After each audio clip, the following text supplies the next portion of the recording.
Please stand for the Pledge of Allegiance. I pledge allegiance to the flag of the United States of America and to the republic for which it stands, one nation, under God, indivisible, with liberty and justice for all. Please remain standing for a moment of silent reflection for our servicemen and women throughout the world, and also for those who have passed away in our community.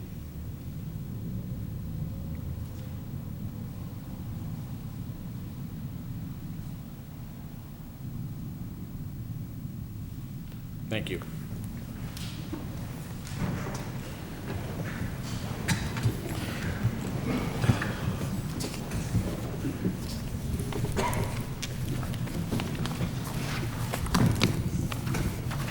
Roll call, please. Mr. Perry? Here. Mr. Rogan? Here. Mr. Evans? Here. Mr. Gahn? Here. Mr. Wexler? Here. There will be a motion to move item 5B to 6th and 7th orders for a final vote based on the attached emergency certificate. There will be a second opportunity to speak in 7th order prior to final passage of this piece of legislation. Dispense with reading of the minutes. Third order, 3A, minutes of the regular meeting of the members of the Scranton Housing Authority held June 5, 2017.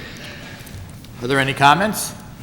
If not, received and filed. 3B, check received in the amount of $2,262 from Goodwill at North Gerald T. Langen Apartments, Community Realty Management, which is payment in lieu of taxes for the city of Scranton. Are there any comments? If not, received and filed. 3C, Controller's Report for month ending June 30, 2017. Are there any comments? If not, received and filed. 3D, minutes of the non-uniform municipal pension board meeting held June 21, 2017. Are there any comments? If not, received and filed. 3E, minutes of the Scranton Police Pension Commission meeting held June 21, 2017. Are there any comments? If not, received and filed. 3F, minutes of the Composite Pension Board meeting held June 21, 2017. Are there any comments? If not, received and filed. 3G, agenda for the non-uniform municipal pension board meeting held July 19, 2017. Are there any comments? If not, received and filed. Do any council members have announcements at this time? Yes, I have one. An upcoming cleanup is being planned for the two playgrounds located at Nayout Park. Volunteers are needed. For more information, please call Brian Fallon at the park office at Weston Field at 570-348-4186. Thank you. Yes, I would like to welcome the Ancient Order of Hibernians and Ladies Ancient Order of Hibernians to Scranton. Their state convention is being held here this weekend. It will run from July 19th through July 22nd. Also, Bethel AME Church presents Sounds of Fellowship, a gospel jazz experience, July 22nd from 12 to 9, and that will be on Washington Avenue.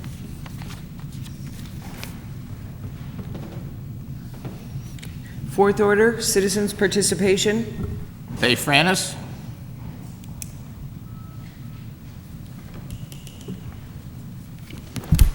Faye Franis, Scranton.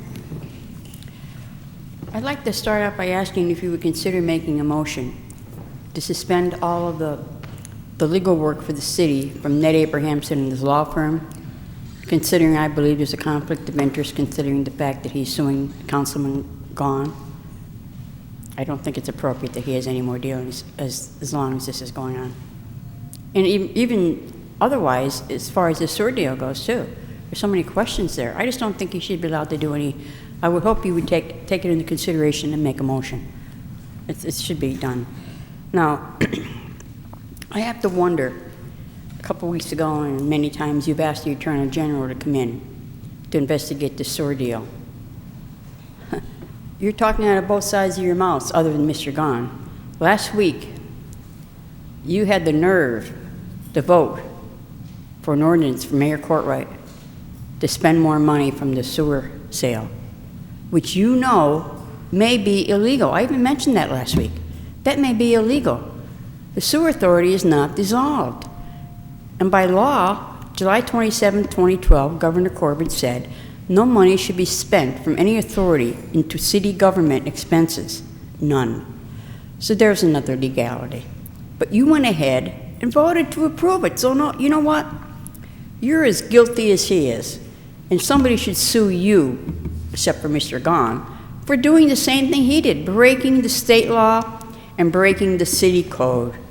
But you don't care. You just want to do anything that Mayor Courtwright wants. And Wayne, I'm surprised at you. You're the finance chair. I'm just shocked at that one. Well, it's not about Mayor Courtwright, it's about what I feel is doing the right thing. You think it's the right thing to break the law? Well, that's an interpretation. Our solicitor said that it's not against the law, and the Sewer Authority spent $3.1 million on attorneys that said it's not against the law. And you believe, who told you that?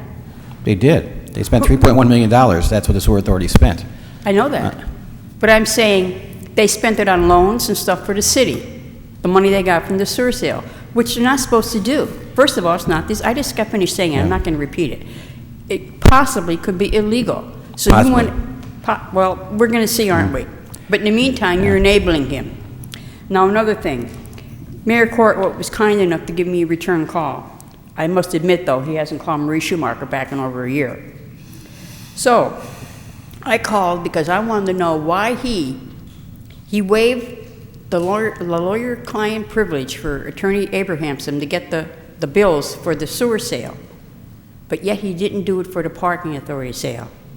Now, Todd Johns, who I believe might have been his campaign manager, the lawyer for the parking authority, stated that they're going to have a special meeting in August instead of September to waive the lawyer-client privilege. I told Mayor Courtwright, the parking authority did not hire him. The city of Scranton did. Mayor Courtwright did. So why would the parking authority have to give him a waiver? And Bill Courtwright said, I don't know. That's what they told me. I have to listen to the lawyer. Isn't that convenient? I just think it's another stall tactic just to keep this thing going and going so they can keep on spending more money, even though it might be illegal. And guess what? If they have to get this money back, where are they going to get it from? You know, the banks aren't going to give it back. Where are they going to get the money from if they have to give this? Maybe they'll go bankrupt, which would be good. Okay. Now, do you think that this is going to go to court? I can't say that. I don't know if it's going to go to court or not. But don't you feel any kind of worry that you could be involved in this because you're voting for things that you possibly could be illegal? Well, I've always been a proponent of paying down the debt. So that Pardon me? I've always been a proponent of paying down the debt. That goes without Even if it's question. illegal? Again, Faith, that's an interpretation. Our solicitor has told us that it's not illegal. The solicitors that were involved in the sewer deal told the Sewer Authority Board it wasn't illegal. And don't you wonder why Mayor Courtwright wouldn't waive the legal fees for the parking authority, considering he hired? There's no excuse. There's no excuse for that. I'm not going to defend that. Why would I ever defend that? You understand that? I would never defend that. Why he wouldn't do it. I don't know why he didn't do Yeah, it. but why is the parking authority going to waive it? I have no idea. I don't either. That makes no sense, does it? Well, if you parallel the parking and the sewer deal, you're right. It doesn't make any sense. Okay, and another thing. Whoever heard of getting $200,000 and just saying, Mayor Courtwright says to Ned Abrahamson, oh, go ahead and do the work. I'll give you $200,000. You don't need a contract. And you don't have to get it approved by council, and you don't have to put it out to bid. Go ahead. It's crazy. Now, I feel bad for Judge Moyle because she really got the goings over with Carl Greco. To me, it's another stall tactic. I give her credit for recusing herself because they really put her in a tight bind, but it was really deliberate to stall this investigation into whether it's legal or not. Thank you. Commissioner Lauren Cummings?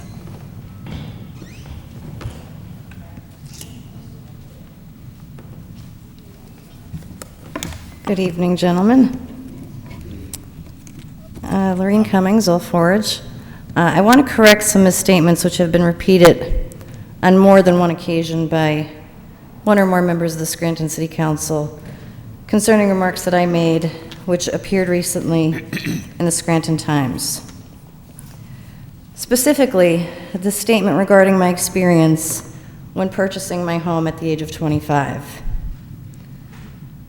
June 14th, it was quoted in our paper, our local paper, and Mr. Rogan stated that the Scranton Times reported that when I was 25 and house hunting, real estate taxes didn't cross my mind, when in fact, my actual statement, which oddly enough was printed accurately in the Scranton Times, was when she was house hunting as a 25-year-old, what her neighbors paid for real estate taxes didn't cross her mind. Let me repeat that. What her neighbors paid for real estate taxes didn't cross her mind. I have the both articles here to back me up. Mr. Rogan continued to reiterate this misinformation regarding my statement throughout the meeting, and he's done this with other statements that I supposedly made on many occasions. Too many, in fact, to discuss in my short 5-minute time frame this evening, so I decided to address this in the commissioners' meeting. I stated in the meeting that I would bring the minutes from our meeting, which I did, and if need be, the video, which I can, if you would like me to provide accuracy for him and others that continue the constant barrage of personal attacks against this commissioner on comments that I didn't make. I would hope, future commentary, you can give me a call. I'm free to Commissioner be Cummings, reached. what Like, personal attack was ever made If I can continue with my 5 against minutes, you? I would appreciate it. To the Scranton Times, contemplating what motives council members might have in their weekly personal attacks against this commissioner are not, in my opinion, an accusation. In fact, I contemplated many reasons, including fear of my male counterparts and council members' possible intention to run for commissioner. I will, however, say that council members' reactions and remarks following that article were a bit much. How does that saying go? Methinks thee dost protest too much. In conclusion, I want to make it clear that despite some disparaging remarks which were made about me, this entire matter regarding reassessment is way too important, way too important, to involve personalities and attacks on character. I am more than happy, gentlemen, to sit down with any member of your governing body to discuss my positions on the issue of reassessment. In addition, I welcome all of you to attend our meetings on Wednesdays or in the evening, attend the public hearings, express your opinions when these are scheduled, and I look forward to that debate. I thank you for your time, and I'd be happy to take any questions. Just a reply regarding your quote. I was Should I paraphrasing. stay, or do you want me to stay? You could stay. Okay. It's up to the council president, but I would be fine with it. Regarding your statements, I was paraphrasing what was mentioned in the Scranton Times, and when house hunting in the same neighborhood, looking at the difference in taxes between houses is comparing your neighbor's taxes. I'm sorry? Looking at property taxes and competing properties in the same neighborhood is comparing with the neighbors. For instance, if But you had that's not five... the way you framed it. It's exactly how I framed it. If there No, were it's not. I 5 have homes it in right Old here. Forge you were looking at, and the taxes was different on each one, it comes across people's mind, and I see it every day. That being said, myself or anyone up here has not leveled a single personal attack against you. We've differed on issues, I'll and there's a differ big with that. difference on the issue. The only personal attack that was levied was the one that you levied against myself and Councilman Evans, saying that our That wasn't an comments attack. had to do with sex, which it did not. It had to That do wasn't an with, attack. it had to do with the issue. Well, it's certainly an attack. Well, in the paper it was, because that's sensationalizing what I said, so. But we could agree on our differences with the Scranton Times, but the only difference that I have with you is on your position. It's not with you Good. personally, it's not with anything else. I'm glad to hear that. We have a difference of opinion, and actually, Councilman Evans and I have a difference of opinion regarding the vote. I support the vote. I think you did the right thing regarding Mm-hmm. I saw putting it that. to the taxpayers for a vote. Appreciate that comment. But that being said, we do have a big difference of opinion on how it affects the residents. I'm looking forward to debating the issue from now till November, and the people will have the last say at the ballot box. I would ask, You're okay, Commissioner. Go ahead. We have 1 minute. Can I would ask, in the article from the Scranton Times, maybe they misquoted, no, they didn't misquote you, because I have your statement here. Anyone who has purchased a property or is looking to purchase a home, real estate taxes certainly have to cross your mind. And again, that wasn't what I had stated. I was talking about the fact, and if you go back into my commentary, which if you'd like me to, I can, it's very brief if you want me to go on, I can tell you exactly what my wording was. I was saying that I didn't look across the street at my neighbor's taxes prior to purchasing my home, because that's just pitting, I feel that that's pitting neighbor against neighbor, and I don't like that.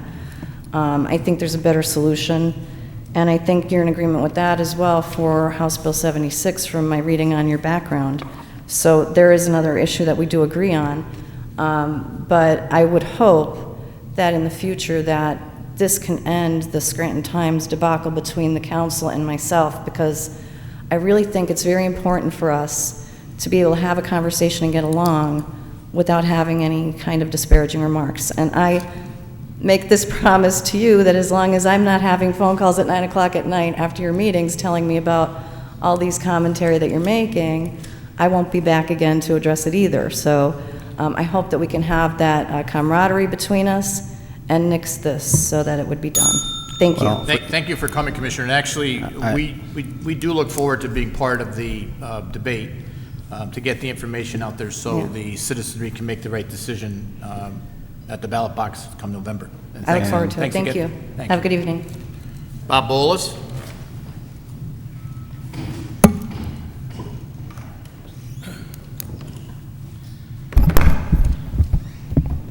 Good evening, Council. Bob Bolus.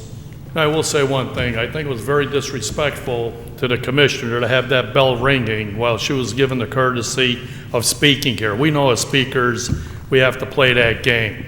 But to a public official, especially one of our commissioners, I think it was very disrespectful. And I think, Mr. President, you should have stopped the bell ringing and let her speak, because she was here informative for each and every one of us in here, not just council. And I think that was out of order to do. And I think she actually deserved an apology. I don't believe that would happen if you guys were speaking at the commissioners' meeting, and I've been there many times. And you respected everybody that comes to this lectern is respected over there, and not play with that bell. You know, she talked about taxes. Nobody knows more about what's going on in this city, the unfairness that goes on. I bought the Holy Cross Church to save it so the kids and everybody could stay playing.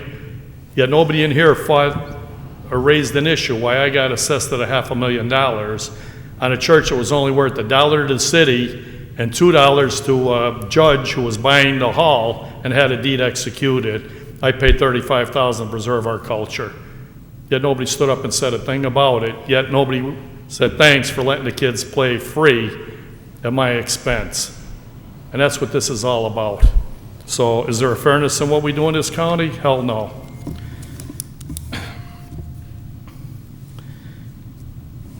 One of the things, and I'm going to change a little of the format tonight, I'm going to make this a question and answer deal. Mr. Bolas, this is your time to comment. Let me It's not question and answer finish, period. Mr. Wexler. I'm asking a question. You can ask all Your the questions you like, but this is the Your comment period. responsibility is to keep quiet while No, I'm no, speaking. it is not. My And your authority is to run the responsibility meeting. and that of the commissioners are the, Go ahead, Mr. Bolas. wait, are to answer a question. It's not question and answer period. It's comment Well, period I'm going to for you. stand and I'm going to put a question to you, because it's like talking to the deer in the headlights with you guys. You can ask all the When questions it came you to the sewer authority money that I raised, you people took the money and you squandered it and spent it while the sewer authority is still active. It's illegal to do what you authorized to be done. Allowing the sewer authority money to be spent on anything other than what the sewer authority's own projects are, till that sewer authority was disbanded. You people signed off on the recovery plan, you allowed disbursement of the money, and you're all accountable. Now, I raised this question before. I've been away for 2 weeks, and I talked to intelligent people that respond, at commissioners in Florida, because they want to know what's going on. They want to have dialogue with people who come here, not a bunch of mutes to sit here and take insults. Now, my question to you, have any of you gone to have the money refunded or made our solicitor file in court to have every penny returned back to the sewer authority till you guys and the mayor and everybody else involved, including Dunmore, do one thing and do it legally, which you have not done? And if that answer is not forthcoming, I will assure you, I will take your butts to court and you will be held accountable. And yeah, Mr. Wexler, you will answer the questions then, whether you like it or not. That's where I'm coming from. So we understand each other once and for all. Mr. Gahan, are we paying your legal fees? That I don't know. Well, I'd like to know because you made statements. Well, you could ask Solicitor Minora. I'm actually No, not I'm sure. asking you. A complaint hasn't been filed yet, so I don't know exactly. Listen, how you it wanted goes. transparency, you wanted all this nonsense. You signed off on a recovery plan. You committed to a sale without knowing what you were selling or what you were reading, and you signed off. Now you make issues about legal fees and made statements. Did you do it on behalf of the council? Did you do it on behalf of us? You sure in hell didn't do it on behalf of me. Or are you paying your own legal fees? Because I don't believe we should be held accountable to pay your fees for the challenged Abrahamson now when you signed off on the recovery plan and accepted whatever was going to happen. And that's everybody. Okay?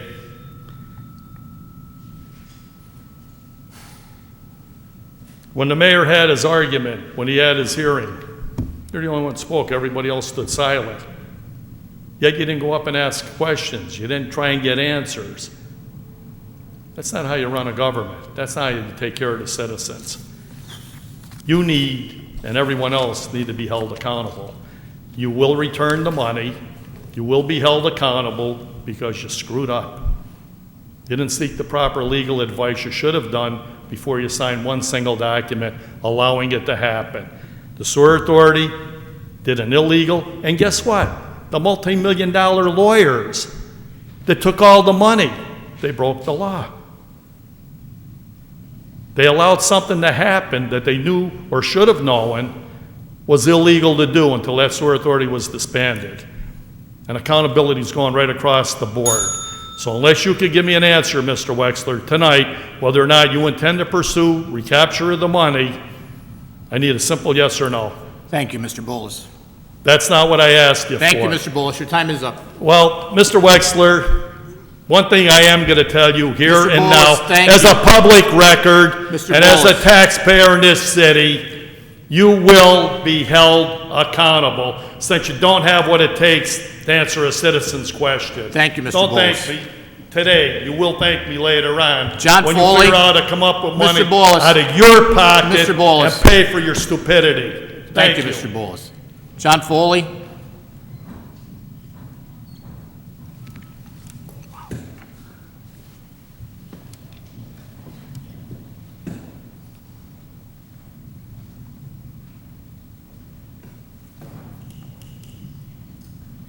Good evening, gentlemen. It's a little hot there, John. I had not anticipated being here tonight for a couple of reasons, but the article in the paper that Mr. Gahn was going to be sued by a Scranton attorney for making demands for information in connection with his responsibility as a city councilman did catch my attention. It would seem that if it was in the course of his work in representing the city as councilman, that the city should cover all of his legal fees. I would expect that if you haven't gotten it already, that you seek a written opinion from your solicitor. I believe that if it was in conjunction with city business demanding the information, that the lawyer case may not have any merit. But if the city is covering it, I find it problematic if the lawyer is still doing work for the city. There may be an ethical issue here. And it would seem that if the lawyer is then suing the city through the councilman, that the lawyer should recuse himself from all work until it's completed. Now, with that said, I have another issue. I'm not finished with it, but hopefully within the next week I'll find time to get to it. I'm still a member of the Pennsylvania Institute of Certified Public Accountants retired, non-practicing. But I did have an opportunity to take a look at the 2016 city financial statements. And after reading the financial statements, I find some things disturbing in there. Let's say in no particular order, that the disclosure on the trash refuse fee litigation is virtually silent. It may be in one item, but if that's it, I find the disclosure wanting. I laid the issue out to the city administrator, business administrator, several months ago. I have drafted a letter to the city's outside auditors going through my analysis of the issue, and hopefully they'll see where I'm coming from, and that if it's not been disclosed in the financial statements, or if it was never disclosed to the outside auditors, well, that means that they would have to do something retroactively. Now, there are other issues as long as I decided to send the letter to the outside auditors. There are material weaknesses in internal accounting controls that I have identified through the other work I have done. I have not seen, although I'm trying to get a copy of the auditor's management letter to see if what I have found, they found. But I'm also going to put that in the letter, because I believe that some of those things are problematic. For example, there's one individual that is responsible for accepting information, recording the information, recording it, billing it, and collecting it. A single individual. That is a material weakness in internal accounting control. I will, of course, copy all of you in that letter. All the operating expenses of the city may not be in the 2016 financial statements. Very specifically, I followed with some interest the dialogue back and forth in the paper between the mayor, Shrive, and others as to who was responsible for the legal fees. Very specifically, the Abramson fee. What I have found, that those legal fees are recorded on the books of the sewer authority, which would lead me to believe they are not recorded on the city's books. Although Shrive has suggested they are the city's responsibility. And if that's the case, then I know that there's a potentiality that the operating expenses in the financial statements are short by at least $200,000. For all I know, there may be other professional fees that were paid by the sewer authority and that are on the sewer authority's books, but rightfully belong on the city's books. Now, I did not want to go through that today, but this is just a heads up. I will be corresponding with the city's outside auditors. They may well have to come back to. Well, one last thing. I truly believe that the outside auditors should meet with city council to review the financial statements in draft form before they are released. Not just the mayor, but also city council. That way, if there is any questions that you have of the outside auditors, that will give you the opportunity in that setting to ask for them. I don't believe you've gotten them in the past, but I would suggest to you, you ought to demand to get it in the future. You're entitled to the information. With that, we're going back to Music Lake. Thank you. Gerard Hetman. Good evening, Council. Gerard Hetman from the Lackawanna County Commissioner's Office. To begin this evening, we have two posters that you may have seen around town, or that you will be shortly, for two upcoming events. And these are really great events in their own right.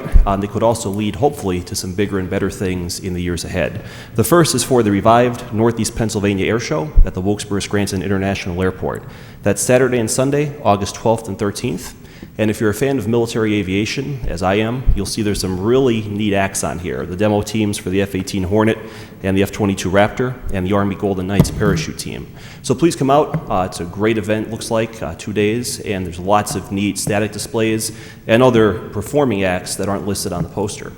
And when people ask me, about the air show, how can we build it and grow it, my understanding of the air show business is the better we make this event, which will be the first one in 17 years. You can tell my age now because I remember the last air show and then the last several. But the bigger and better we make this, the better chances we get to get not just these acts back, but other quality acts, including maybe some of the big jet demo teams from the Navy, the Air Force, and some foreign militaries that we may see line up for future air shows. So let's make it a great time. And on that note, September 19th, which I believe is a Tuesday, the Gildan AAA National Championship game at PNC Field. A lot of you will remember this from last year when the Rail Riders played in that game when I believe it was held in Memphis. I think it was the Cardinals affiliate that hosted that game when the Rail Riders beat the El Paso Chihuahuas to win the national title. Hopefully the Rail Riders will be playing it again this year, representing the International League, but even if they're not, the game will still be held at PNC Field. This is important, and some of you may have seen these comments from some folks associated with the Rail Riders, that the better we do with this game in terms of attendance, local participation, the better that bodes for hopefully PNC Field getting the AAA All-Star game back in the future. And I remember watching the All-Star game on TV, but a lot of you may have been there and seeing a young Derek Jeter play for the Columbus Clippers in that game. So you never know who's going to be here. Hopefully, if we can get the All-Star game in the future, this would go a long way, having a good event with the AAA National Championship, towards hopefully making a successful case for the All-Star game in future years. So 2 great events coming up to wrap up the summer. Let's have a good time with both of them. We've seen them here before. Hopefully have a good turnout and do some good things, not just now, but for the future. A couple of other county events coming up over the summer. Most of these should seem familiar. Our 3-on-3 basketball tournament is set for Friday and Saturday, July 28th and 29th. If either of those days has inclement weather, we'll just push the tournament back, and we'll use Sunday, July 30th as an extra day. It's $90 to register per team. The teams have a minimum of 3 players, a maximum of 5, and we have teams from 3rd grade up to the adult open division. So all ages and all basketball skills are welcomed in the tournament. It's held again this year. I think this is our 6th year in a row on the 100 and 200 blocks of Wyoming Avenue. We appreciate everyone that makes that happen, from Scranton Police to downtown residences and the business community. We really get a great amount of feedback from people that play in it and watch it, that like it downtown. So we appreciate everyone that puts up with us and cooperates with us to make the event a success. To register, just call 570-963-6743, extension 1874. This is my coworker, Rick Notary, and he'll be happy to take care of you. We also have 2 Art in the Park dates still remaining. These are free art activities for children and accompanying adults. They're from 10 a.m. to noon on Tuesday, July 25th at Aylesworth Park, and Tuesday, August 1st at McDade Park. Good time, music, refreshments, a great way to spend some time with children. You may be babysitting grandchildren, et cetera, et cetera. So come out and check out our parks for that. And also 2 family fun days remaining that we have. Those I bill as kind of an open house at the park. We have refreshments, face painting, a little bit of music. It's for all ages though. So Saturday, July 22nd at Covington Park, and Saturday, August 5th at Aylesworth Park. 11 a.m. to 2 p.m. each day for both of the family fun days. So lots of good stuff coming up to close out the summer. Are there any questions or feedback from council? Great. Thank you, folks. Thank you. Kara Seisinger?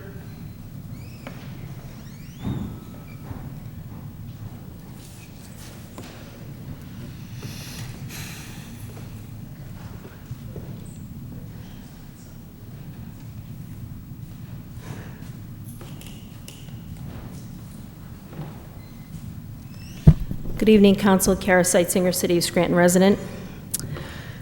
Scranton was not at its finest this past week, as has been well reported. We saw back and forth exchanges between the newspaper, city officials, and others. We saw a neighborhood group once again continue their fight to have a settlement agreement which became law back in 1990, enforced by a judge, because that very power rests only in the hands of the judiciary, not the SSA, Pennsylvania American Water Company, or any one individual, city official, or their various attorneys. We saw a common police court judge display enormous restraint by recusing herself following an ex parte communication that a local attorney, who by his own admission initiated that communication, in an 11th hour plea to postpone the inevitable. And finally, the most concerning, we watched one of your colleagues, a lawmaker, be threatened with a lawsuit by one of the very lawyers that this body and administration have hired and authorized payments to for countless legal matters. There is a common thread in all of these matters. Each person involved has had direct dealings in the sale of the Scranton Sewer Authority, and that should concern each of you. Attorney Greco and Abrahamson's involvement in the above matters is well known and in most cases documented in some form. Attorney Abrahamson was also the attorney who represented Keystone Landfill when they first sued the city of Scranton back in the 1980s, and the then mayor refused to allow leachate to run through our neighborhood and the city. We speak of transparency, and each of you has publicly vowed at various times to be transparent. The mere action of attempting to stifle you as lawmakers usurps your duty as councilmen. Elected officials are entrusted to question, scrutinize, represent, and protect the public's interest. That is simply good government, and it is why you sacrifice so much of your lives to be on that dais. In 2015, the Greenwich Neighborhood Association asked Councilman Gaughan to research the facts and to vote his conscience on matters relative to leachate and, more importantly, to the sales of the Scranton Sewer Authority, the city's very last asset. He has not failed us, not once. It is our plea today that you stand in solidarity with him and you support him as we do. If you do not do that, you just may be another victim of a baseless allegation, or worse yet, you may lose your ability to effectively represent your constituents. It is simply not right for you or for one attorney to cripple your ability to legislate as you see fit, and you are entitled to do so by virtue of your election to this office. Again, we ask that you protect your rights as elected officials, and you stand in support of Councilman Gaughan. Thank you. Thank you. Joan Hodawanitz.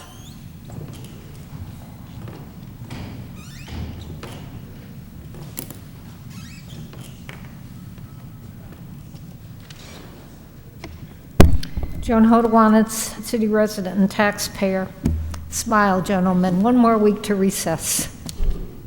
Going back to the 2016 independent audit, it was not listed in third order last week's agenda, nor is it listed third order in this week's agenda. And I do know that the city clerk received it on July 12th. So can we get that picked up on third order?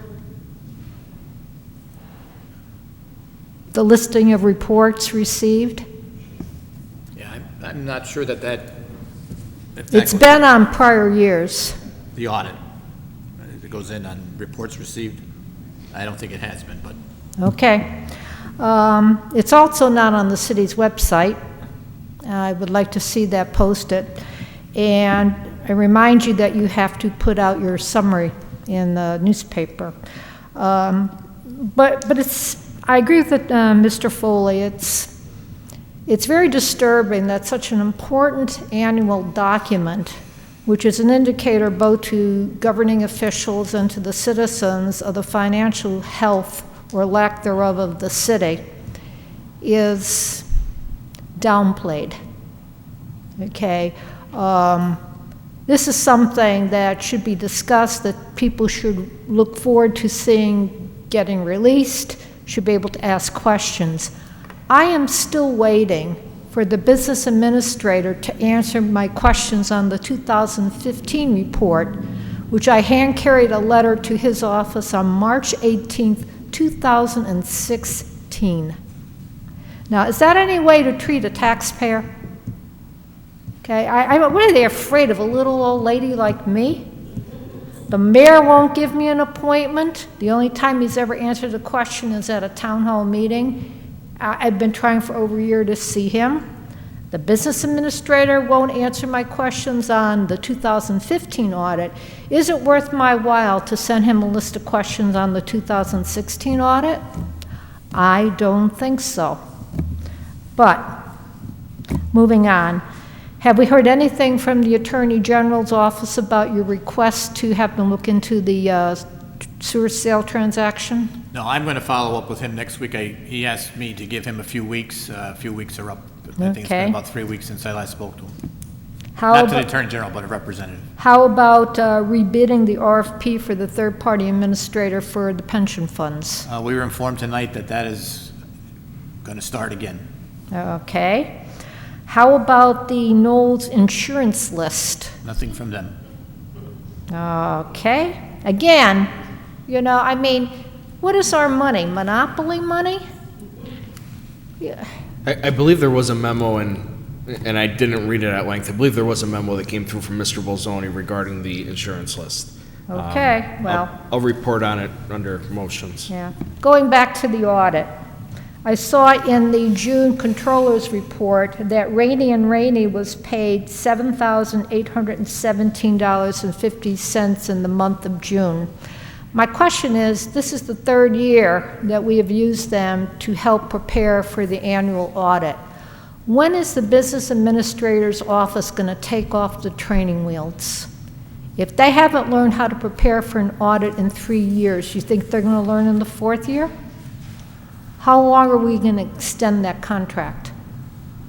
I think, you know, we need to take a hard look at that. And Mr. Foley's comments about the shortfalls in the audit are very valid, and he did not have time in 5 minutes to give you a laundry list. There was no part in that document that addressed internal controls, and he's right. Look at the litigation, the summary of litigation events that they published in there. There's nothing addressing the rental registration lawsuit, like it's nothing. Or how about the garbage fee? Or any of the others that date back to 2016. I mean, there are a lot of serious questions. The public, when you address your questions to Mr. Bolzoni, as it says to do so in the document, which they cut and paste every year, it's nil heard. They wouldn't even grace you with a phone call or an appointment. And if this isn't a red flag to you, I don't know what is. Okay, rental registration. I live in the Forum, which has 80 apartments, and at least 39 of those apartments, the tax bill is sent not to the apartment, to a different address. At least 6 of those are empty or the owner's deceased. So there's 33 that are in question as rental income properties. How do I get hold of Mr. Moran to give him this information? I would think if you call Mrs. Reed, we'll get a number for you. Call who? Mrs. Reed, we'll get a number for you. Okay. I have his number. If you want, I'll try to get to you. Every person who fails to pay their taxes No. or fees lays a burden on me. He'd be very happy to hear from you. I've had it. Thank you. Before you sit down to answer your question, I know I did see it, and so this actually just came through today at 2:30 regarding the insurance review, and this is from a representative at Knowles Associates that says, Dave, we're working on it now. We'll send you a revised property schedule by the end of the week. We're also working on the umbrella and cyber quotes, and we'll get back to you when we have the numbers for the company. And there's actually some other issues with excess workers' comp that they get into as well. So they're reviewing a number of items. I hope that it's going to be released to the public. Everything we get, we'll certainly pass along. Okay. Ron Ellman?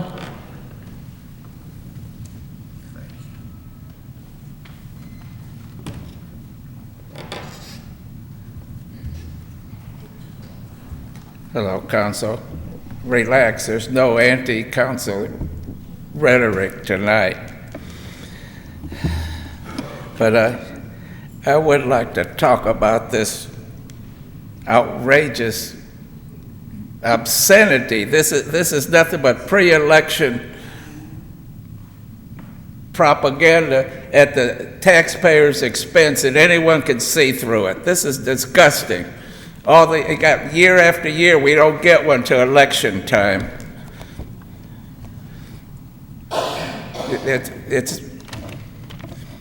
I like to tear it up in pieces and throw them on the floor. That's what I think of it.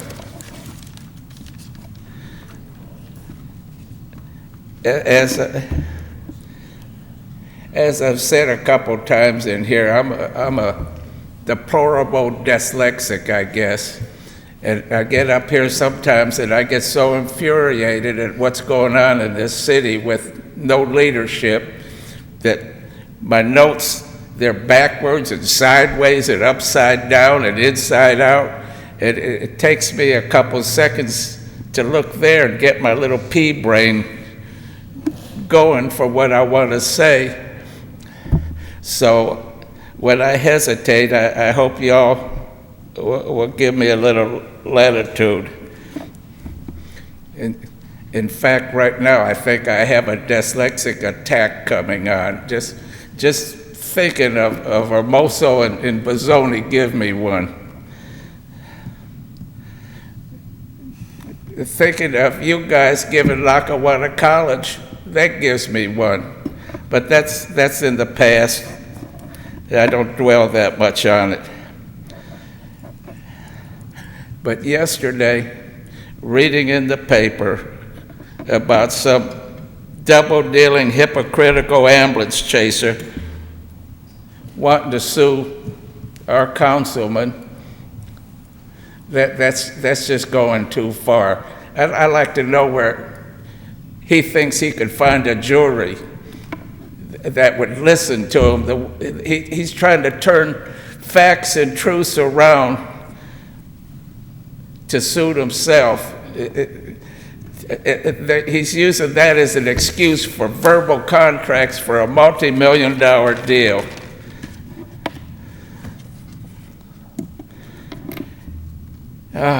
This is terrible what's going on in this city. I hear from my son that has a computer and listens, he reads what's going on. But I'd like to say, if this suit is pursued, as a taxpayer, I demand that this council's, I don't know how it'll come, but I demand our attorney bills be paid by this city. This statements that were made were in defense of the city, and I think we all are responsible for the consequences of them. Mr. Doherty used to have the city pay for one lawsuit after another. The city should have to pay for this if it proceeds. And it's up to that man downstairs to put an end to it, because it's just like suing ourselves over all this nonsense. I guess the people lost, and all these attorneys, this was just a godsend. It was just something that come true for them. Millions of dollars, one after another. It's just senseless where this money went, and nothing except talk being done about it. I think Councilman Bill has more integrity in the tip of his little finger than all these attorneys that participated in this sham against the city, having their whole bodies put together. To me, there's some people bragging about retirement funds that ought to be in jail instead of what went on.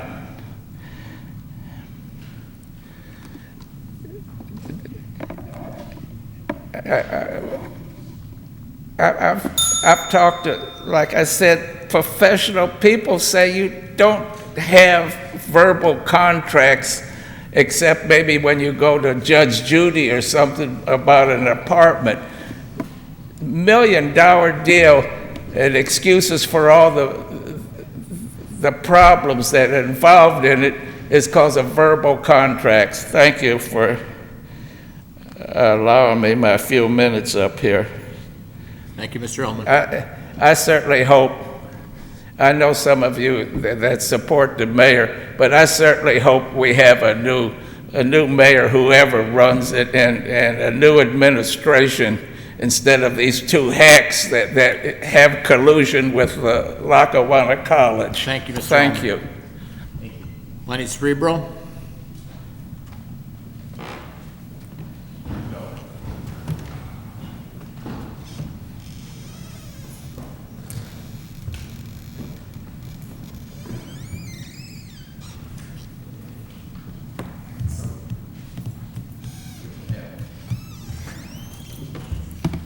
Lenny Cerebro, Scranton residents.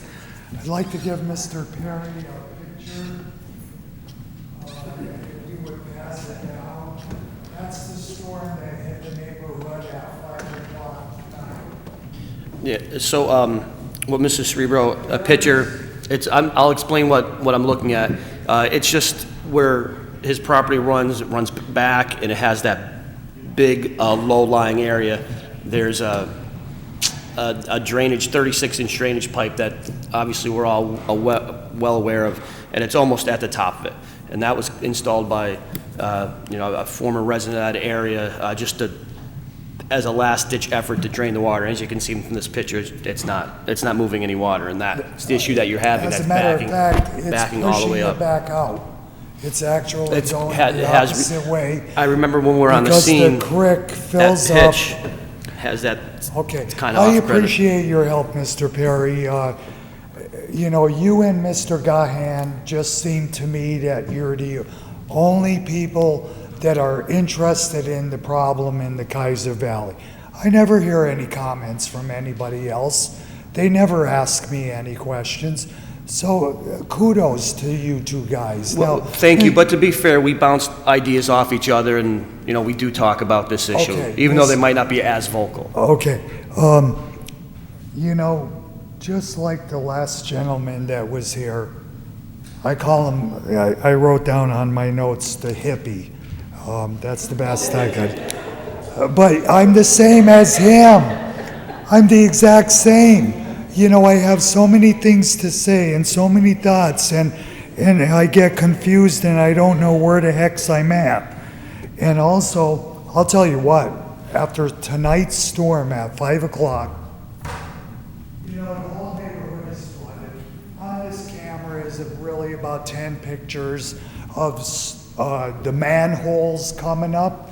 I'm telling you, the whole neighborhood, they just did paving today, blacktopping where they put in all new gas mains, and it's all washed away.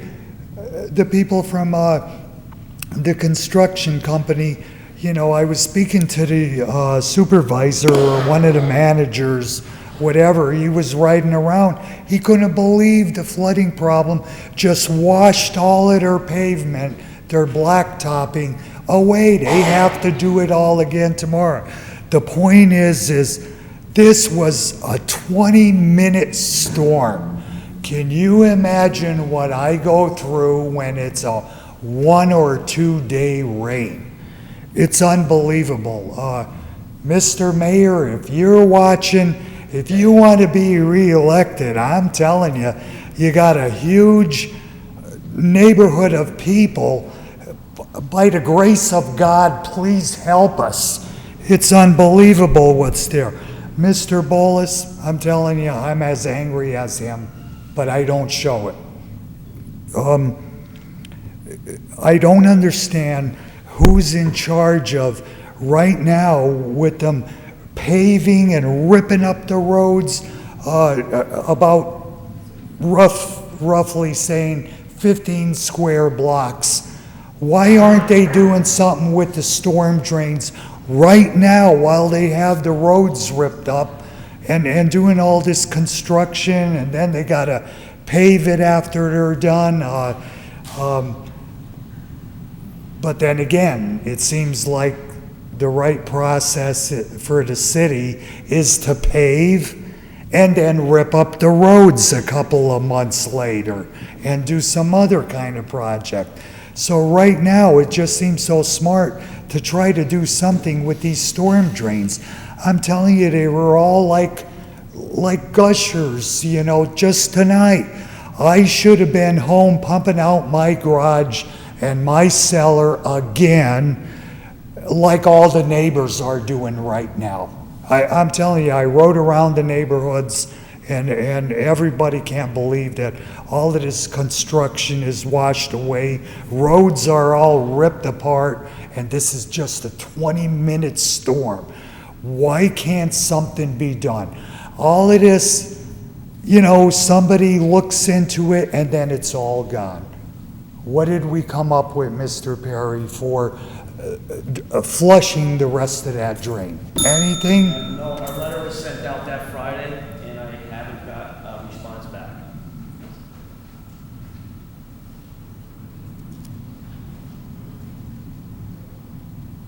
Please give me 1 minute.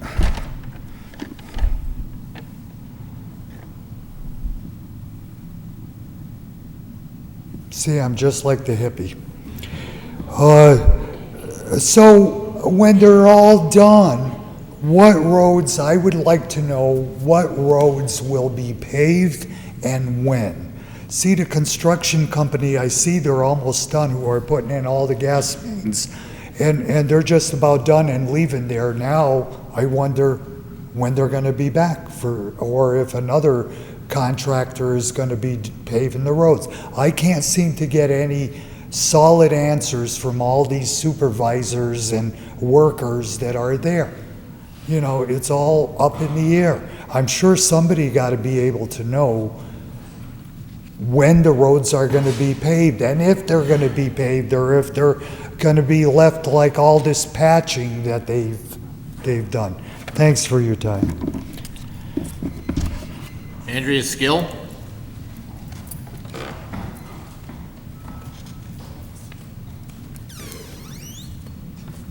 Good evening. Andrew Skill, homeowner, taxpayer, resident all my life in the city of Scranton. There have been so many times I thought about coming here to speak and never did. The reason why I'm here tonight is because of the article in yesterday's paper of the Scranton Times. I was totally appalled when I saw the front page stating, "Lawyer targets official." The law firm of Abrahamson, Conaboy and Abrahamson is suing Councilman Gaughan for slander. Really? Let me see if I understand this right. Mr. Gaughan requested the bills for the sale of the sewer authority. Mr. Abrahamson obviously got angry. He had to produce the invoices of services rendered. So now he wants to sue him. If Mr. Abrahamson had produced the invoice in the beginning, none of this would be happening. Obviously, Mr. Abrahamson must be feeling guilty, so he wants to divert from the attention of all the money he made on this deal. It also said the other 4 members of council had no comment. I thought the city council was a team and not 1 against 4. Mr. Gaughan, I want to applaud you for standing your ground for the taxpayers of this city, not just now, but always. And one more thing, other than that, concerning our property taxes and city and school taxes. I would like to know why homeowners are the only people that are burdened by the city and school taxes. I personally never had children and have always paid the city and school taxes. Why doesn't everyone pay? The renters are usually the ones with all the kids, and they never pay any school taxes. Is this fair? Everyone should be everyone should be treated equal and pay their fair share. But then you'll say, how can we track down the renters to send them a bill? Maybe you can hire an outside firm to handle this. I can go on and on, but I'll stop here. I don't want to take any more of your time. Maybe, just maybe, I'll be back. Thank you. Thank you. Kyle Donahue?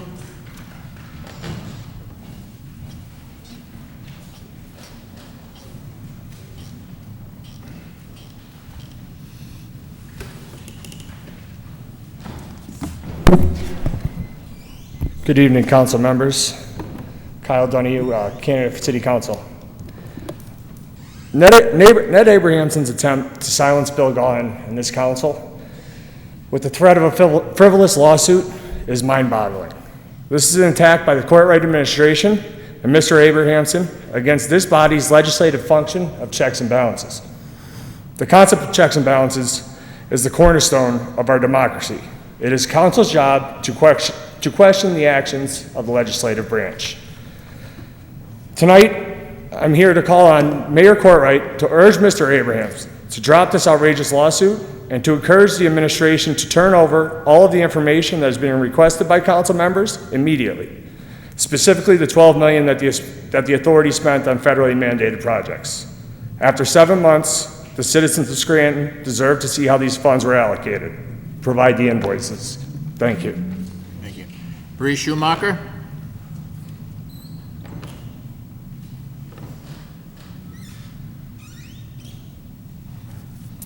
Good evening, Marie Schumacher. First tonight, since there's only 1 week left before your 5-week vacation, I'd like to question the double pension. It was almost a month ago that Councilman Rogan said, "I look forward to reviewing the documents and to looking into if council should hold hearings based on the findings." It's possible we could use it to issue subpoenas to key people involved in the scandal.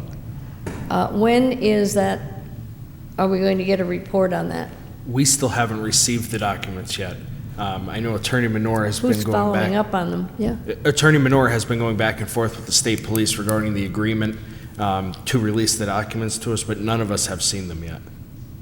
You have an ECD for when they're going to arrive? Attorney Menor?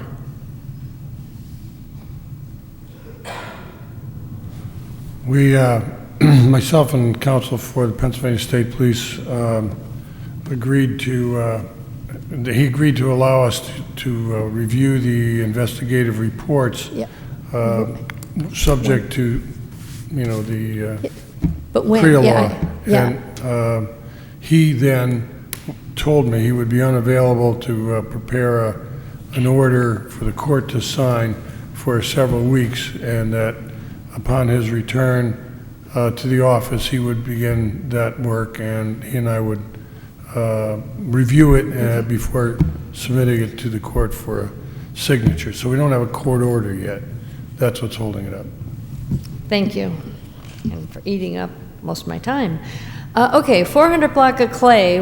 Will the perpetrators be sued for the costs if they're found guilty? Yes or no? Who's ever got that committee? Who's got police and fire?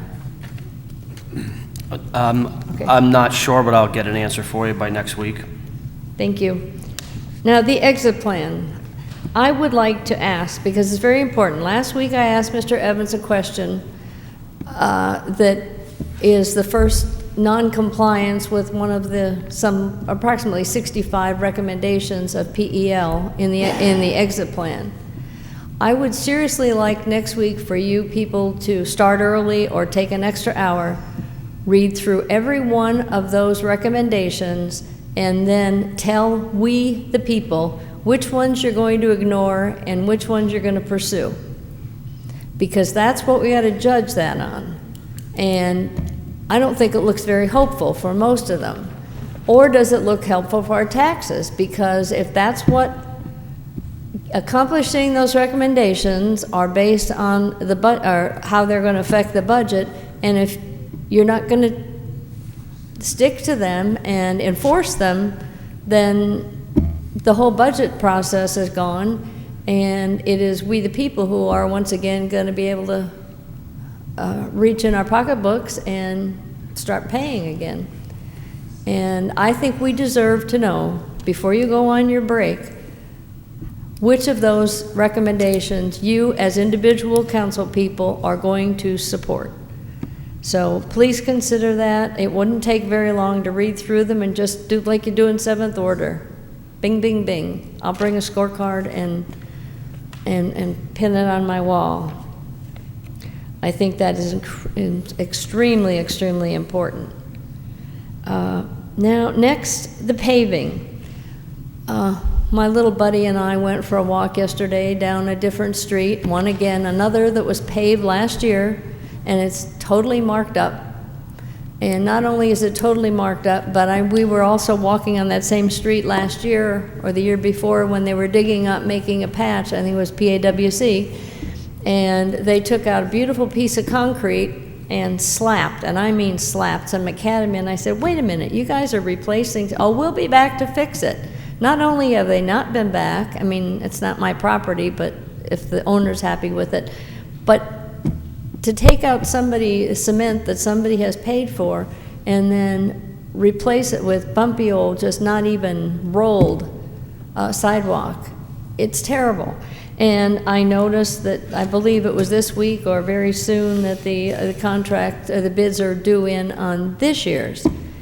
And I really think we need a new process. We need to get affidavits from each of the utilities before that list is put out to bid, that they are not planning any utility work.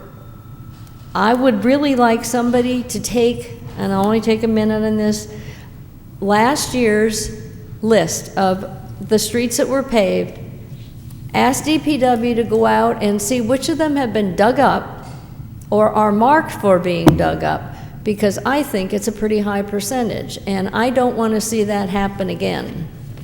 And I appreciate your consideration of my request tonight. Thank you. Anyone else?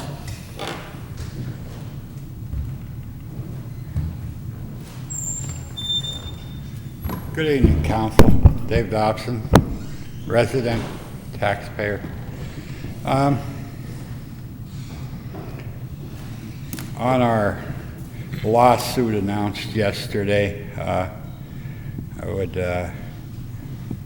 beseech Mr. Abrahamson to drop without prejudice.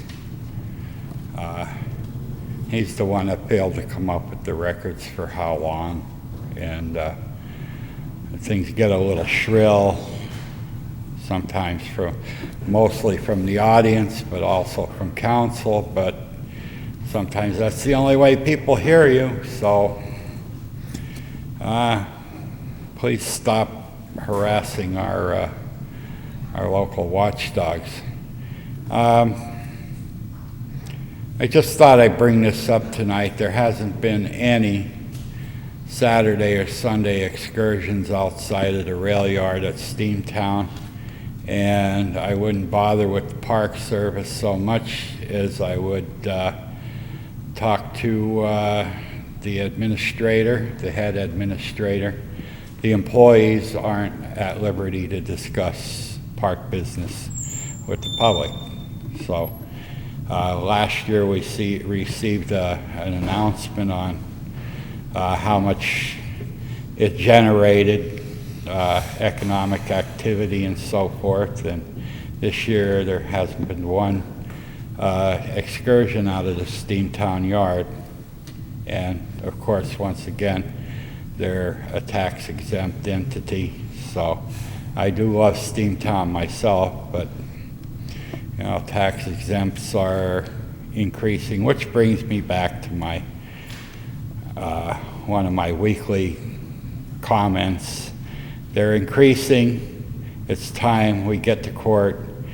There's too many, and if the state and the county, I had hoped that somebody was here to hear this, want to compensate us for them, that would be just grand. I don't care if 80% of the town becomes tax exempt, but I can't pay for 80% of the town to be tax exempt. So I don't know what to do about it, but we should be exploring federal court, because we have to bypass the parties that are responsible. And I also agreed with the recent speaker about other money that was we were never compensated for with the expansion of the upgrades and stuff on the sewer. They got themselves quite a deal. As far as I remember, 2 councilmen voted against it, and one unfortunately didn't even make it, against them dissolving or selling the authority at a December meeting, and unfortunately he didn't get voted for re-election, a re-election run. And this rental registration business, I didn't see, I got a little fascinated with some 1,000 horsepower plus cars last Sunday, and I didn't get to see the Sunday night. And then I forgot the council at 2:30 Monday, And I hear there were some comments after I left on rental registration and so forth. And we really have to hunt these people down, and we have to make sure they're paying their trash fees. We can't afford to carry out-of-town landlords and whatever. And pay to throw is not going to work. People just won't pay it. They'll throw it, and we'll have a messy town. I rode bike a lot up along the old Erie line, along East Mountain, and above the bridge going over 307, huge piles of shingles, construction debris. I seen a guy in a pickup truck driving with the king-size mattress on the back. Now, what was he doing back? That was back going south. And it's an excellent bike trail, so for riding a bicycle, and you don't have to worry about too many cars. But the point being that after that, I started carrying a pencil and paper so I could record their license. But unfortunately, I have a problem here. I can't do anything this summer. I haven't exercised at all. And don't forget, if you're not happy with your candidates, dub you for dictator. And by the way, I'm not a hippie. I'm an anthracite hillbilly, dang it.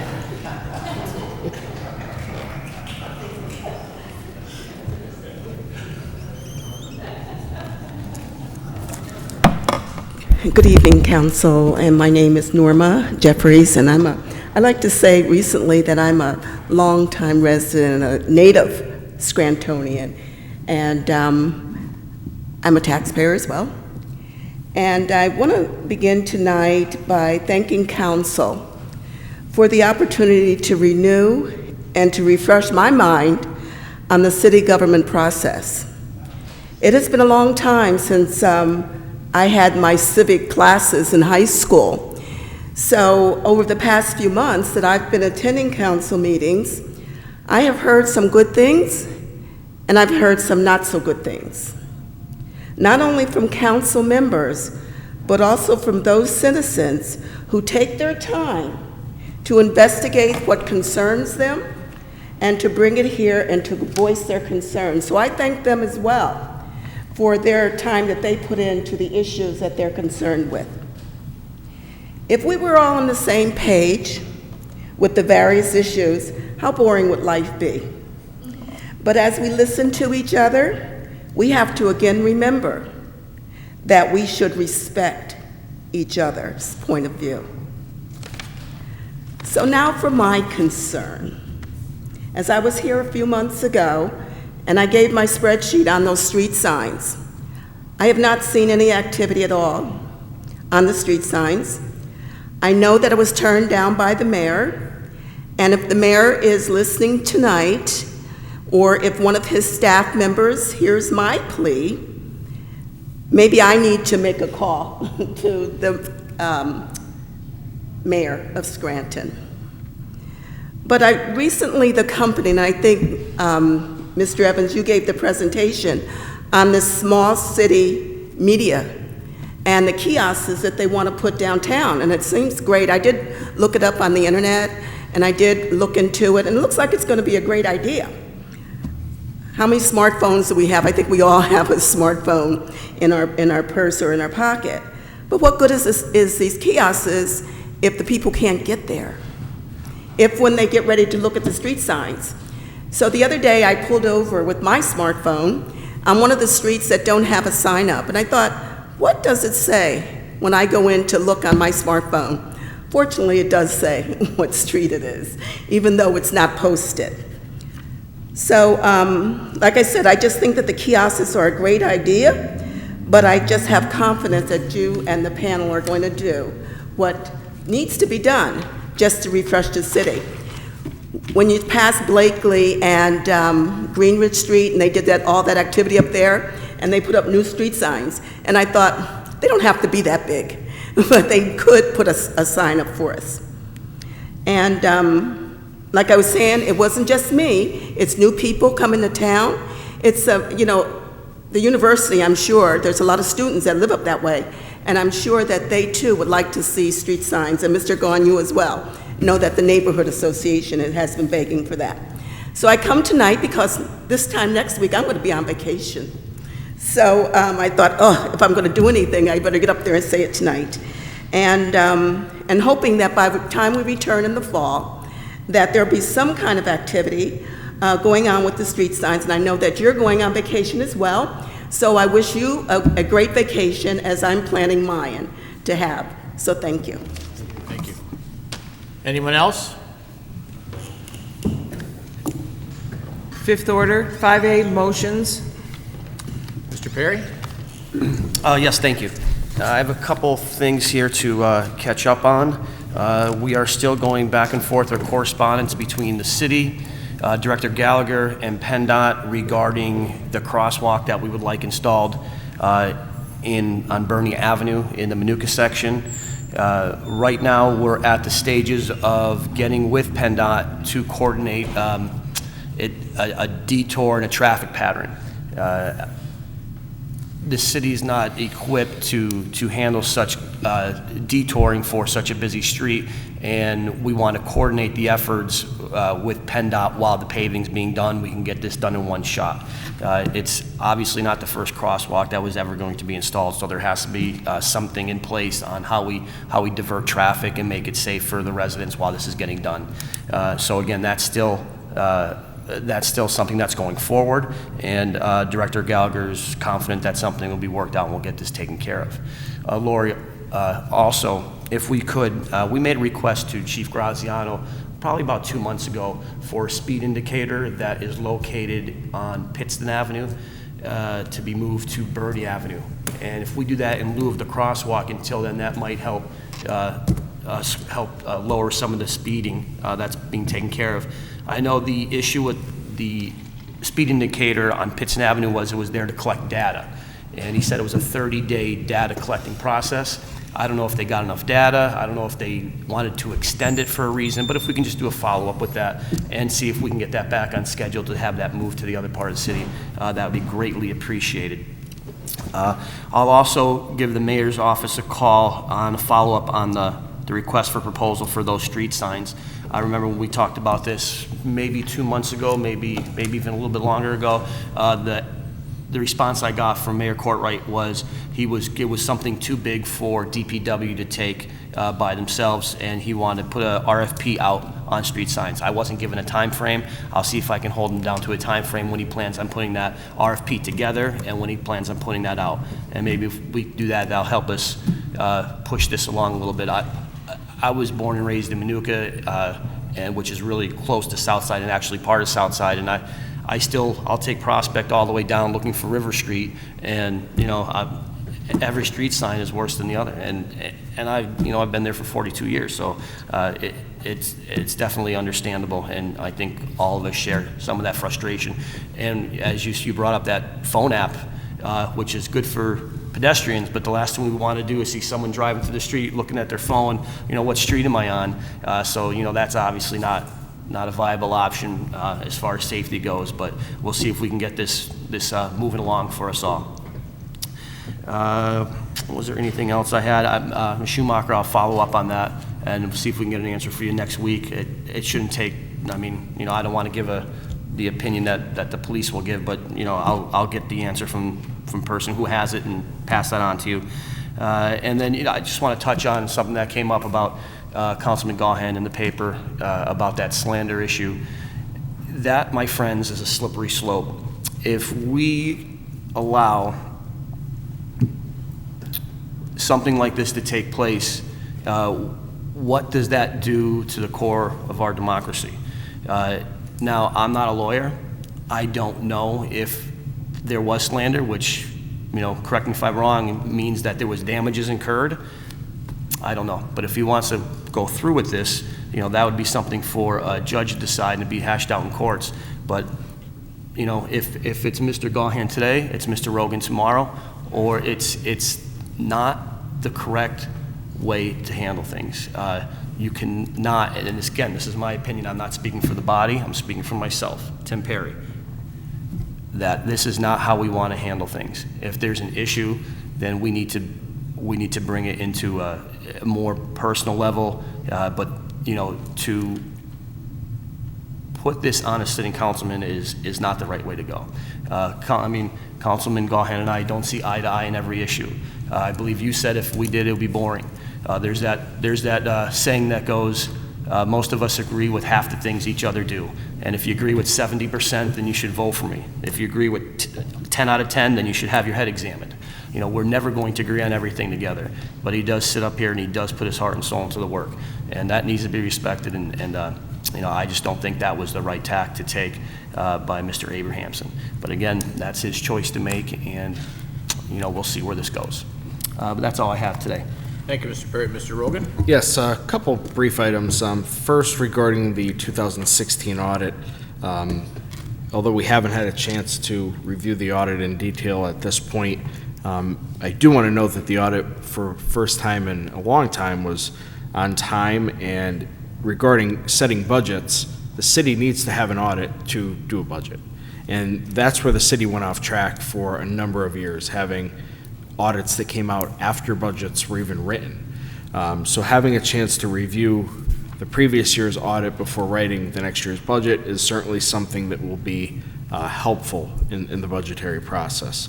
I do agree, and I forget which speaker brought it up, but I do agree that council should have a session with the auditors to go over the summary of the audit and in particularly any findings that are in the audit to let us know exactly where things need to be tightened up. I know the administration and the finance chair and council generally have it, but I think all 5 members of council should have that chance to meet with the auditors and go through all of those documents and answer any questions that we have as well. The double pension scandal was brought up again tonight. And I thank Attorney Menor for his work on this. I assure you I will be continuing to work on this issue through the month of August. I think Attorney Menor is getting sick of my phone calls every other day asking when we're going to receive the documents, but I know he's working diligently to get those documents to us. The concern that I do have is what we could do with those documents when we receive them. I know there are going to be restrictions placed on how much we can or can't say regarding what's found in those reports, but I am very anxious to read them, and hopefully it'll be something throughout August we will have and we'll be able to go through and provide some sort of report, if we legally can, when we come back into session.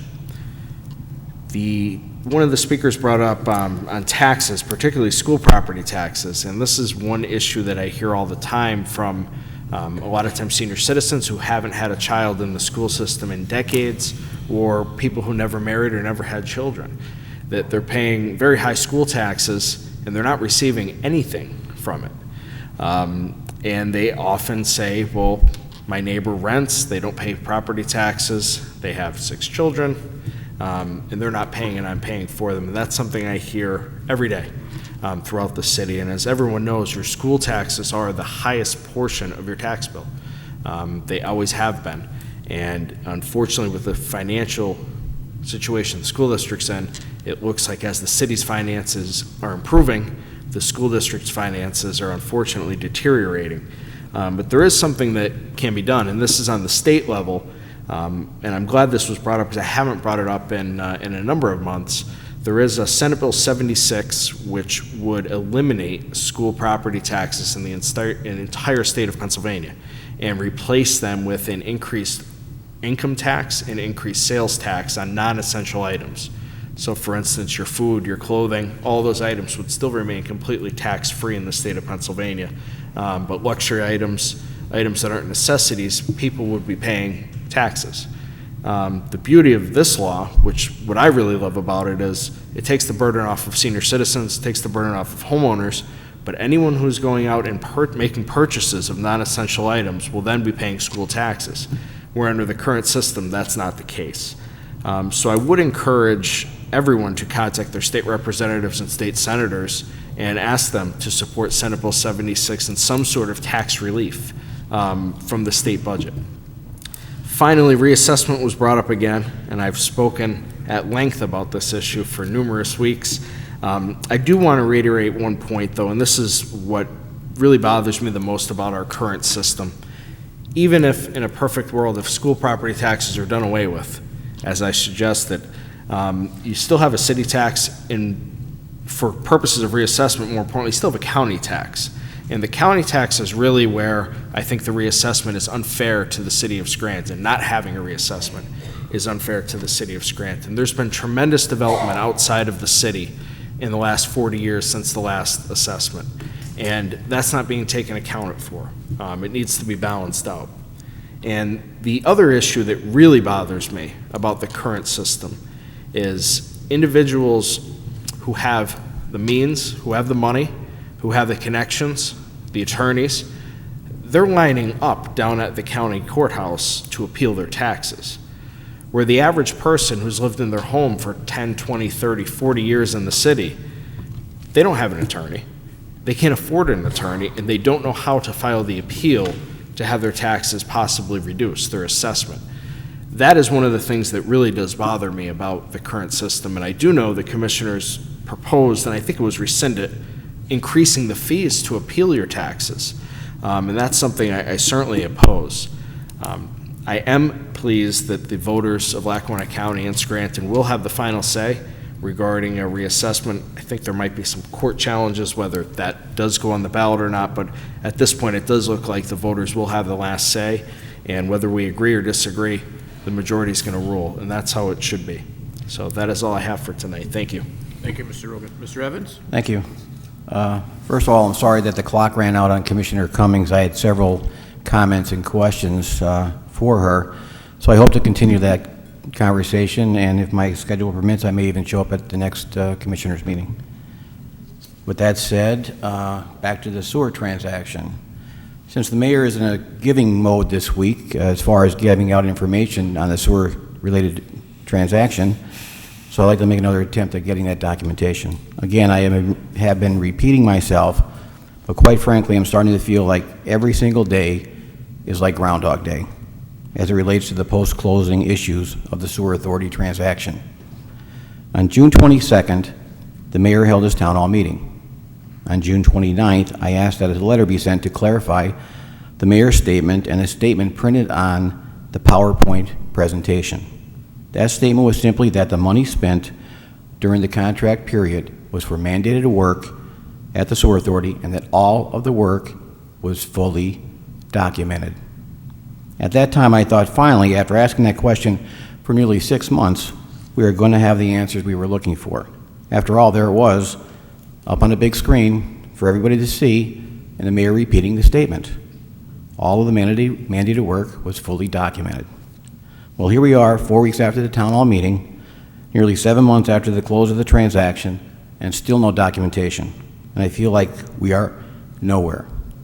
Again, every day is Groundhog Day. So, Mrs. Reed, if you can, send a follow-up letter to the mayor to get a status report of the fully documented mandated work that was performed during the contract period and when we might expect to see those documentations. Also, on the audit, I would be remiss if I did not recognize the hard work of the Office of the Business Administrator in getting the audit completed by July 11th, particularly Rebecca McMullen, who has been the primary point person on this annual project the last several years. Because of her efforts and the efforts of others, we have seen significant improvement each year in the completion date of the audit. This is another example in my mind of a successful public-private partnership in city government. And finally, I want to talk briefly about the notification of a lawsuit against Councilman Gahn for slander by the mayor's special counsel. This lawsuit is wrong, and if successful, it could have a dramatic and chilling effect on the very principle of free speech, especially as it relates to public officials, and the fundamental right of every elected official to ask hard questions and demand accountability of others, while we are representing the taxpayers and the citizens of Scranton. So for the record, I stand with Councilman Gahn. That's all I have. Thank you, Mr. Evans. Mr. Guyan? Yes, thank you. Just a few citizens' requests. There are several quality of life issues in the 700 block of Brook Street in South Scranton, so we sent that to the Licensing and Inspections Department. I did receive several complaints from residents in the area of the 100 block of South Brownlee Avenue. They're having issues with a condemned home there, so we are going to also send that to the Licensing and Inspections Department. We sent a second request for flooding issues on East Mountain in the 1300 block of Birch Street.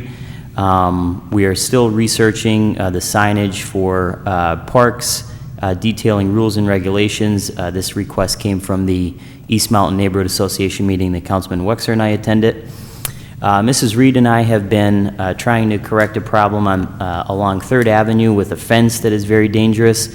A gentleman who reached out to us over a year ago has continually aired concerns. The land is apparently owned by the Scranton Redevelopment Authority, and we are working with the SRA to try to resolve this issue. Mrs. Jeffries, who spoke this evening about street signage, I don't understand why the signs that you have identified, which I don't think were, I think it was maybe over 20, somewhere in the area of 20. Yeah. I don't understand why in the interim they just can't simply be replaced or be put up. So I would ask that we send a letter to the DPW asking them to do that, to put those signs up and to repair the ones that Ms. Jeffries has identified, because I do agree with her. Traveling throughout the city, especially the hill section, is very difficult if you are not from the area or you're not familiar with the neighborhood to find out where you are going. So hopefully they can take care of that. As for Mr. Evans' request on the $12 million, you know, I just have to say that the fact that we have to continue to ask for this information repeatedly, time and time again, is appalling and disgraceful. The letters that we're sending out, and I found this over the last 3.5 years, they're about as worthless as the paper that they're written on. And I think I'd have a better chance of talking to one of the mayors or getting information out of one of the mayors in one of the picture frames here on these walls in city council chambers.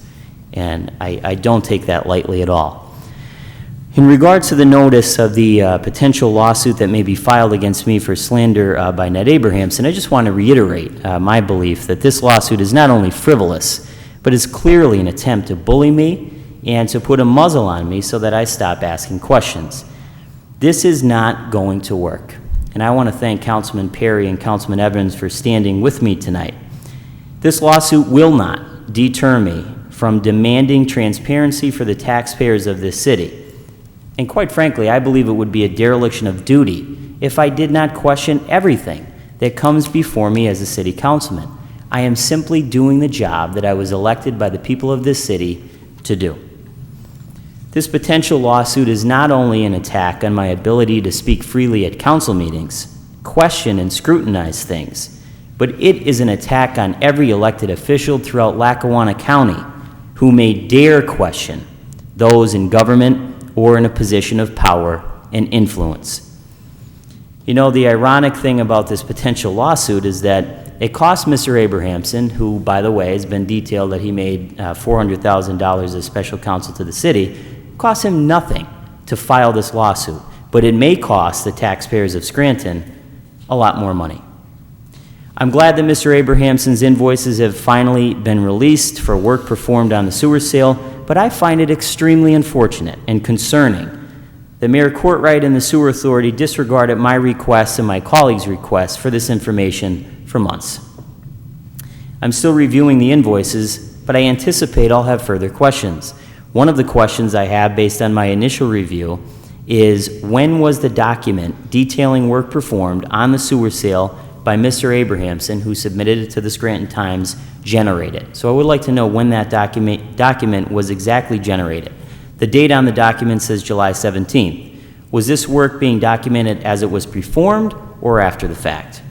Also, what date, time, and place did the mayor and Mr. Shrive tell Mr. Abrahamson to go to work, as he was quoted in the newspaper?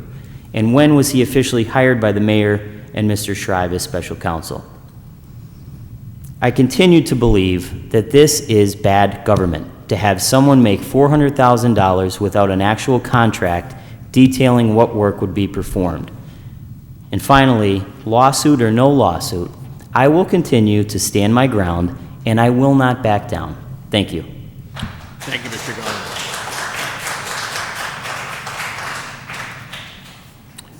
Yeah, I also would request that Attorney Abramson drop this suit. Scranton City Council as a body has been pursuing this issue since January. We have been writing letters, going to meetings, requesting the Auditor General, requesting the State Attorney General to look into it. And Mr. Gahan is asking questions that we've all asked. It's all the same questions. There's really no different questions than we asked in January. The best thing for me would be to release everything. This dribs and drabs, it's coming out bit by bit. Eventually, all the information has to be released. And as was echoed here tonight, I don't believe that the suit against Mr. Gahan is a good idea. All of us here asked the same questions, so I don't know why we all were involved in the same suit. We asked the same questions. As we saw tonight, we do our work up here to make sure that we're doing things properly. We had some comments tonight about how what we're doing up here is illegal. You know, the thing is, we checked with city solicitor, we checked with our own solicitor, we've done some research. There's 4 or 5 of these different deals going on in the state of Pennsylvania right now. Everything that we're doing right now, we have been told is legal. Our job as legislators is to take the legislation as presented to us by the mayor, and we either approve it or we disapprove it. In my particular case, we looked at it last week. We asked questions if this transaction using the proceeds was legal, and we told we were. I would rather save $1.5 million, as we did last week by refinancing the bonds, and go on what we've known as we told been true. I can't make my decision saying I think it's illegal or I think it's wrong. We don't have that opportunity here. We only have the opportunity to do what we're told is legal and right, and that's what we do here. And we'll see how it proceeds. And there are lawsuits, and perhaps, and I don't think so, perhaps there was an error made, but right now the money has been spent. We've been authorized to spend the money. The financial institutions that we're dealing with are satisfied that we're making financial progress. The Pennsylvania Economy is satisfied that we're making financial progress. So for us not to use the proceeds and wait to be sued, to me, is irresponsible. And people can come and yell and scream at me all night long as they want to, and we made the right decision with this. We're spending the money wisely as we said we would, and I think that's our responsibility as councilmen. But just to sum up, it's also our responsibility to ask questions, and we can't be limited by the questions that we asked. As Mr. Gahan knows better than most, he asks a lot of questions, and a lot of them go unanswered. But the fact is, we still have to be able to ask questions. Threatening of a lawsuit, I don't think is proper. We talked about the relationship that council and administration has tried to develop, a lawsuit suing one of our members, and as was said, we're a body. If you sue one member, as far as I'm concerned, you're suing all of us. So I would ask Attorney Abramson to drop this suit so we can get back to doing the business as we see fit by asking questions, waiting for answers most of the time. But I think we do have a responsibility to continue to ask these questions. And that is all I have this evening. Mr. Wexler, before we proceed, I have a piece that I forgot, if you don't mind. Sure, go ahead. We received a letter yesterday with 35 signatures, a petition to have a no-through traffic sign on Muncie Avenue.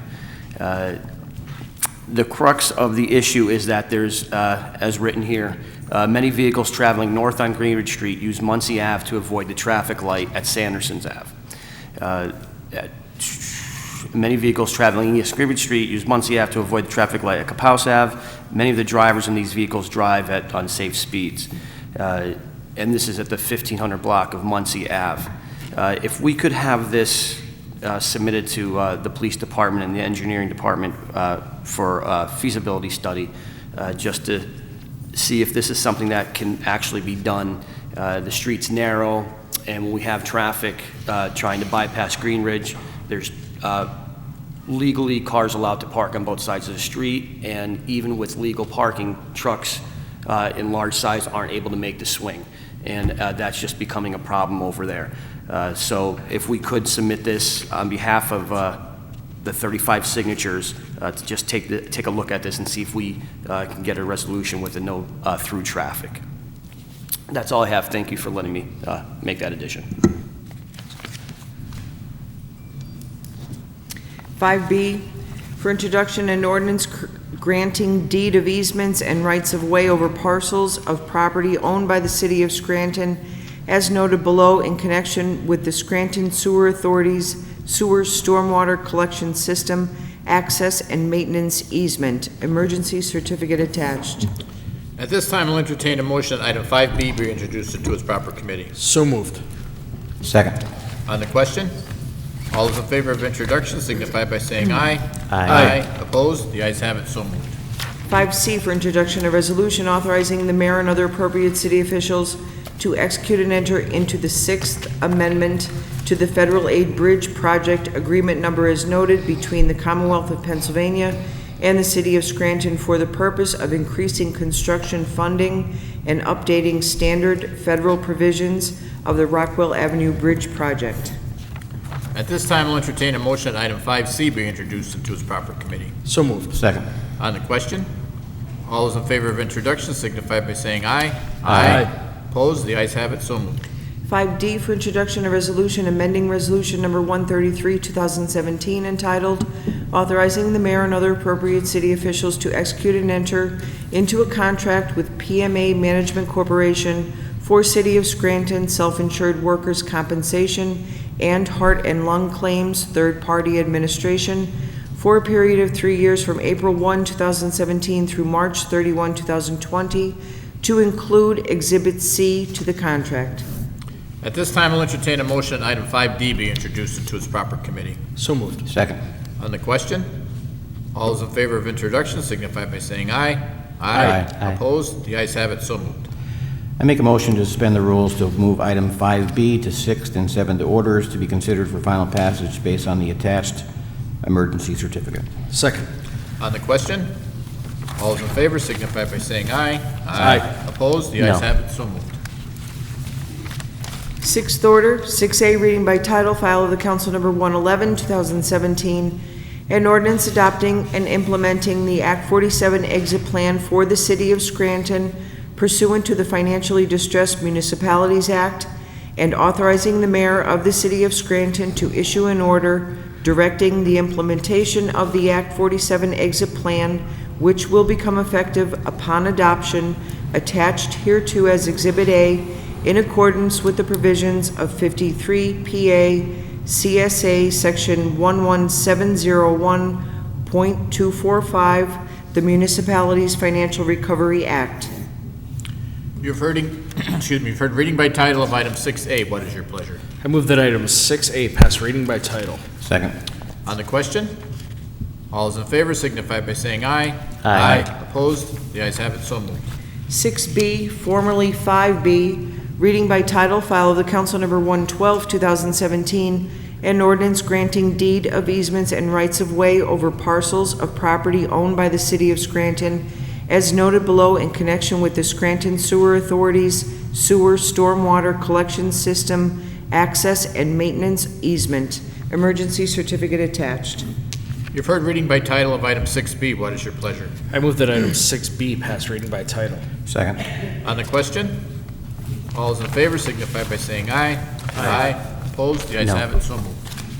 Seventh order, 7A, for consideration by the Committee on Public Works for adoption, file of the council number 110, 2017, closing and vacating a portion of Wright Court between Linden Street and the formerly vacated portion of Wright Court.